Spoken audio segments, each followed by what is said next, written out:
yesterday, the kind of things I saw, I was so shocked.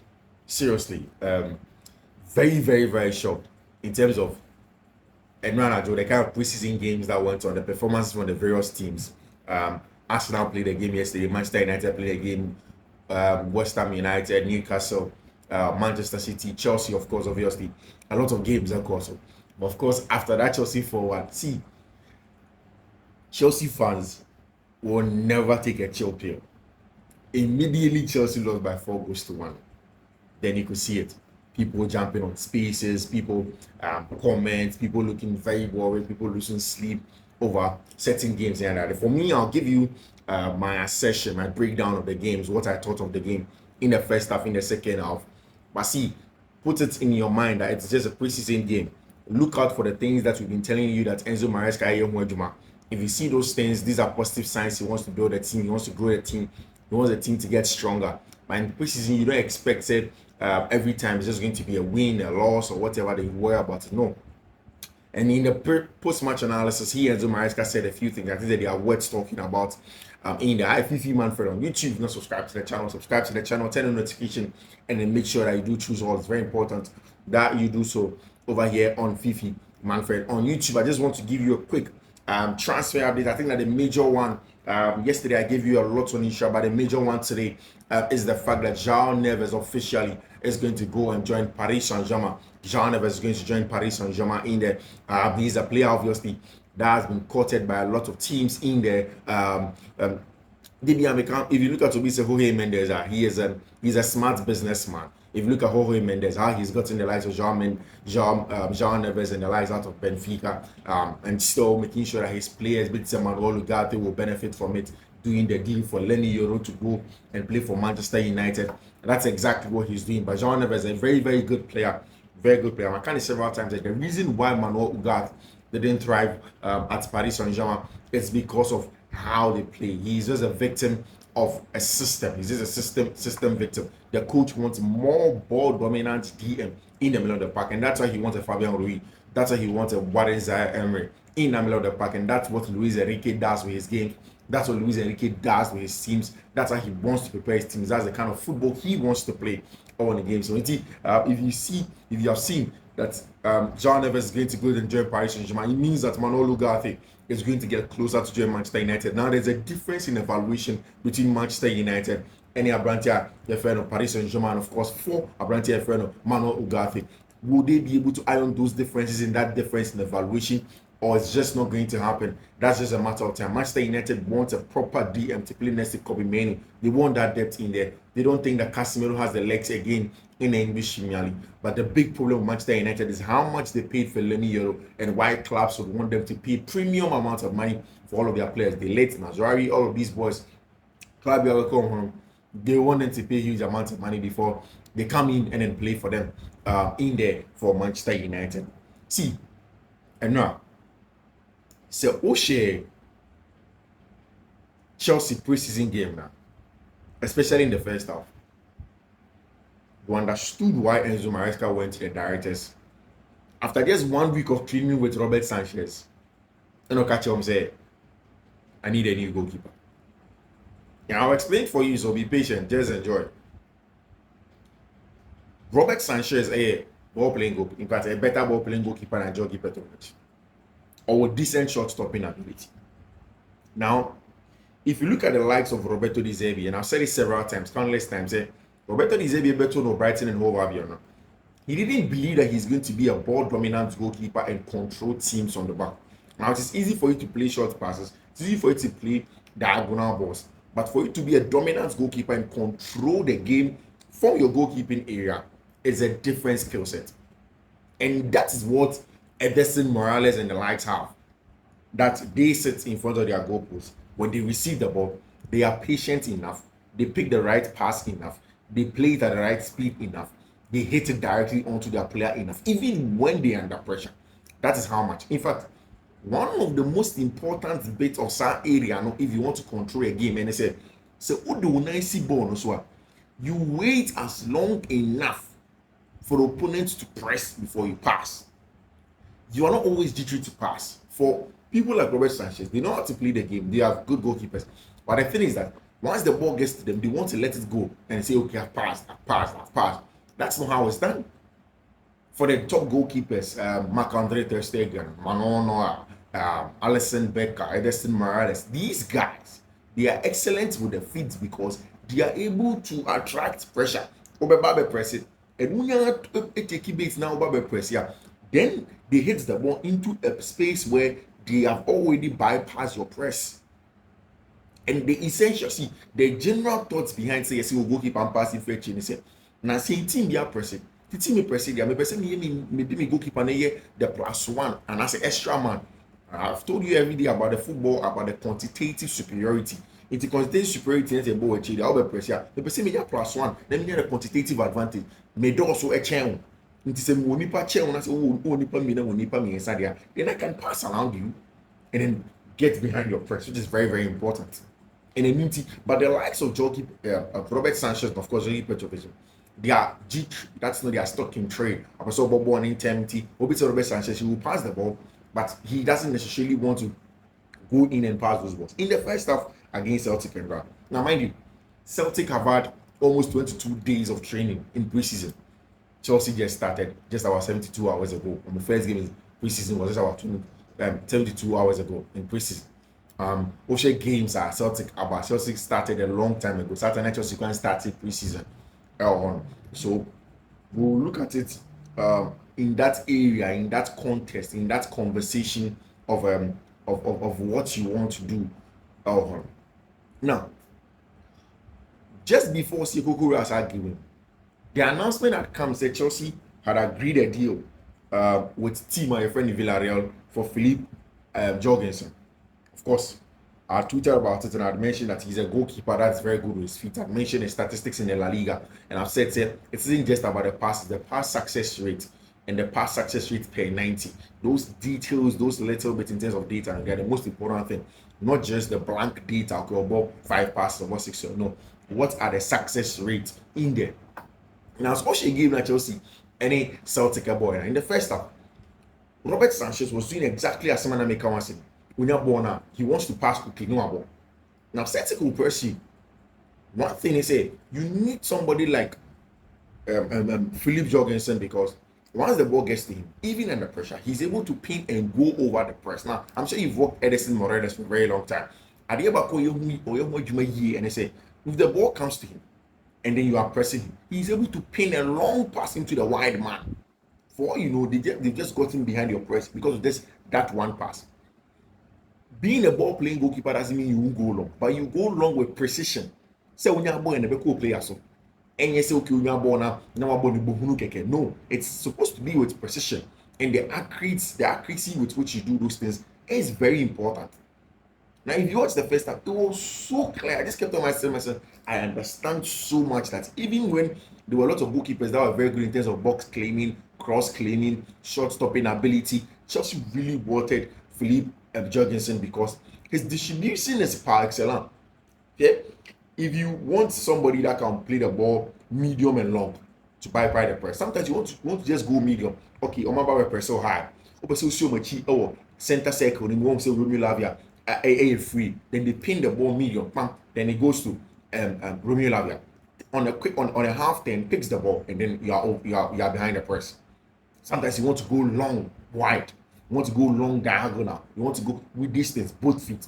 That's what you need. And when Celtic began to press Chelsea Football Club and were aggressive, you realize that Robert Sanchez just wanted to let the ball go. Yes, we had some past successes. He swung a little bit better and all of those things. But essentially with the ball, he didn't allow Chelsea control the game. Yesterday was a clear-cut example why Chelsea wanted to bring in Philippe Jorgensen. I just don't know. He's young. I just don't know if he's going to work in as a number one.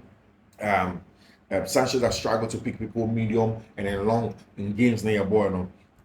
I just don't know what is going to go in there and then play because I think it's a big issue. It's a big issue. Sanchez really struggled. My only issue is that I hope Jorgensen has a very good shot stopping ability. He can work on his cross claiming and stuff like that. And yes, see, Enzo Maresca will drop Robert Sanchez quickly. I am telling you, it will even keep long. Or by dropping him. because and now born here shame, you can tell them this is the goalkeeper that will thrive under Pep Guardiola. This is the goalkeeper that a lot of the top positional play managers want them in their team. Indeed, it's going to be a sad one for Robert Sanchez, but he's going to be on the bench. I wish, for me, I wish he ever turn Robert Sanchez, man. But if you look at his age, if you look at the number of games he has played, it will be difficult for you to sell Robert Sanchez than selling Abrante from Georgie Petrovic. There is a market value, proper market value for Robert Sanchez than it is for Georgie Petrovic than it is for Robert Sanchez. Philip Jorgensen is going to come in. He has proven to everybody that he's a good ball playing. It's about distribution. So about watching. These are the things that Chelsea want to buy him for. The distribution of the ball, long, medium, wide, diagonal. These things are very important for Enzo Maresca. Any single person about the ball, nowhere Toronto. That's what we're expecting to see when Abrante and Philip Jorgensen enters the Chelsea Football Club team. And now we had it, here we go. He's going to be a Chelsea player. I don't know any Anselmeno. Anselmeno will go back and play for Boca Juniors in the Argentine League, but definitely with time he's going to come in and play in there. Now let us get into the game proper. And I put out some notes for you. Like I told you, I gave you the caveat earlier on. Me halftime toss. I think the Chelsea started very fast and aggressive. In the first opening games, they wanted to press, wanted to be aggressive, wanted to push high. The pressing time was good, in my opinion. Time and Chelsea in the ball, pressing 10-10 where we in the ball. Several times I saw it in the first 15 minutes. In fact, especially in the first 5 minutes, 10 minutes. Chelsea were very good with the press. Normal press, we need ball on the back. The time was good, or very aggressive, or timing the pressing very well. And I think that with time, Celtic grew into the game. They realized that Chelsea wanted to press, but Chelsea need a physical ability to press as much as they do because they've played together for a very long time. So what they now did, and I think that that's a smart one from Brandon Rodgers to say, they invited the Chelsea press. Now, these are some of the things that you learn when you want to play in positional play. When your line is high, when your line is not high, when what you do when you are not pressing, when you are dropping off the press, what's the defensive line should do. A lot of the time, Chelsea were now beginning to play like as if said they were Tottenham Hotspur. Ball now Chelsea, ball now. I said Wababe pressing. The press is not aggressive enough, but the line has to drop off. Now line very high, even at the center line, like 10 and last season, Tottenham Hotspur ball. Now in that area, Tottenham Celtic were just pinning the ball, and they use that the attacker Fushini. Long, he's going to be in an offside position, but somebody will pass by and come and pick it up, which is very, very important. And I think that these are things that the team had to learn. The first goal that Chelsea considered, was from the same style of play. And the front four need to be set in counter. This was when it was you don't have to press or Celtic have time to play long balls over the top because the defense were pushing very hard. I think one of the things that I also had issues with the fact that any kind of Chuku and Mecca passes to each other to create chances. Chelsea goes into good areas on that side in the first half. Abrante friend of Mihailo Modric and Nkuku in there showed good link up as well. You see, Chelsea went into this game playing with a 6, an inverted fullback, and a 2 number 8. I'm very certain this is not what's going to happen in Premier League games. Nkuku will not play as an attacking number 8. He doesn't have the energy to press or counter press in that zone. He's not that kind of guy. Now, you want creativity, you want to press. And that's why I think that someone like Kenan Dewsbury is the person to do that job in the half spaces for you. Kani Chukwuemeka can do. You ask yourself, where is Enzo Fernandez going to start in this team if you want to play in that middle of it? But definitely, the principles are that so will be over 8 now, so you're aggressive enough to press. You don't see that from Nkuku enough. Maybe he's going to start from outside. Maybe he's going to start behind a striker. Maybe he's going to start as a center forward. But then you never know in terms of what you want to do. But there was a good link up between Mihailo Modric and Abrante friend Nkuku. The big issue was not Chelsea on the ball. The big issue was Chelsea without the ball. So Chelsea need ball now. Yes, or more. Say young Conco pressing. 10 minutes here pressing. 10 minutes here dropping line. 10 minutes here back high. All of these are small nitty-gritties that the team needed to do in there. And I think the team, in the first half, first of all, needed to work harder to start full of opponents, and to win the press with the counter press, which is very, very important. I think that in the second half, I saw stuff like that and how Chelsea wanted to play with the press, without the press, how they wanted to do, and on the ball, the things that they wanted to do in there. I think that the second half was way better than in the first half. Again, I've heard people say, why is Enzo Maresca inventing reason? It is preseason, for crying out loud. He will want to try these things for several times. And again, if you're a Chelsea fan, take into consideration the fact that Reece James has been injured for a very, very long time. Player that was this year, he has been injured for a very long time. Reese cannot bump high and wide the touchline and all as a young player. He has done a surgery. So he needs to get fitter before. And the coach is trying to manage these things in the middle of the park so that he doesn't cover a long distance. With time, you never know. Maybe Kukurea comes in, Kukurea invests in the team. You never know. Maybe Chelsea plays in the place of Renato Viega. Renato Viega invests into the middle of the park. These are all things that can happen. It's just preseason. It shouldn't be too bad. One of the things I realized was that when Leslie Ugochukwu came on as an attacking eight, he could help with the counter press a lot. The off the ball job was good. On the ball, not so good, but the off the ball job, he really counter pressed. He really go on the back very high and wide. He did that very well. And I think that it was a much better display in the second half from Chelsea as compared to the first half. And I think that Celtic exploited Chelsea's naivety in a new system, in a press, in a not well coordinated press in the first half. And because Chelsea changed personnel and added better almost on the ball, especially with Brentford and Leicester, which was difficult for Celtic to come in. If you look at the last two goals that were considered in the second half, it was mistakes that Chelsea made in the second half, especially that one from Benoit Bellachile. And I've said several times that Bellachile doesn't have to play as a CC, the central centre back. Yesterday, Enzo Maresca wanted to try all of the centre backs in various positions, but Badia shouldn't be that guy.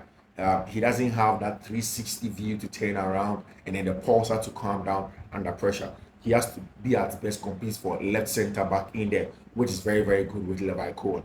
And then I don't think that the Chelsea fullback, the Chelsea centre backs do not have the pace. They do have the pace. The only issue is that it is where to drop the line. It's very important. Even the great Manchester City team don't play that unnecessarily high line. That's difficult. Again, if you look at Enzo Maresca, the teams look at some different 1v1 press or the man-for-man press. It is difficult. In the man-for-man press, once one of your players fail to do their job to the latter, your press will disjoint, it will break down. And I think that Enzo Maresca needs to tweak a little bit about his press, his general press scheme. Maybe it's just the Celtic game, but these are some of the things that you pick up in preseason matches and then you want to change certain things again. Now, big teams, big boys, big players, they do a lot of rotations. They do a lot of turnovers. They do a lot of movement with and without the ball. You go back and look at the Netherlands versus England game, and in the middle of the park, the first half, what England did to them. These are big boys, and you can understand. If you press man for man, we rotate. Once we rotate, it's difficult for you to pick us up. Then we break down your press structure, and that's something I think that Chelsea should work on very, very well. To work on the press structure, to grow that press structure, to make it very better. And then I think they're going for it. They can very well. I think that the second half, Chelsea largely controlled the game in their much better, created better chances. And I think the positives are there and the negatives are a lot to work on.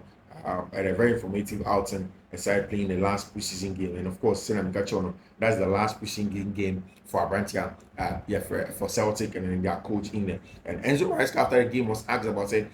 He asked Robert Sanchez to kick. I want to say, yeah, sometimes he wants his players to go mid, he wants them to go high, he wants them to go long in terms of the passes now. He wanted to try something like that, but then it really didn't work. Of course, he would want a goalkeeper that is more dominant in playing such a way of play, So we want to see Chelsea with a goalkeeper and how they play their game in there. But fans, you understand that it's just a preseason game. Yesterday, Manchester City lost. Arsenal and Manchester United. You want to see him proper. I understand that people keep on saying that, the first one is against Manchester City, first one is against da da da. I mean, I understand it's a tough game, but then again, you want to be a little bit patient. You want to see how the game goes. We have 4 more games to go in preseason, and it's about the progress that you want from them in the team. And you have the first half. You have players like Wesley Fofana who are just coming back from a long injury haul. You want them to go into it. You want them to understand how you want them to play. These things will come with time when the players play together.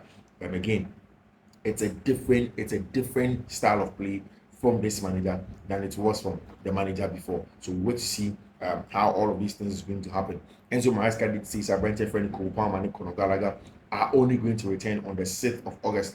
So on the 6th of August, we're going to see if Cole Palmer and Conor Gallagher in there are going to come and join the Chelsea team. But then again, it was a good outing for Chelsea, preparing for, a huge game in there, trying to see if they can go into their rhythm and then get better. But of course, they lost it.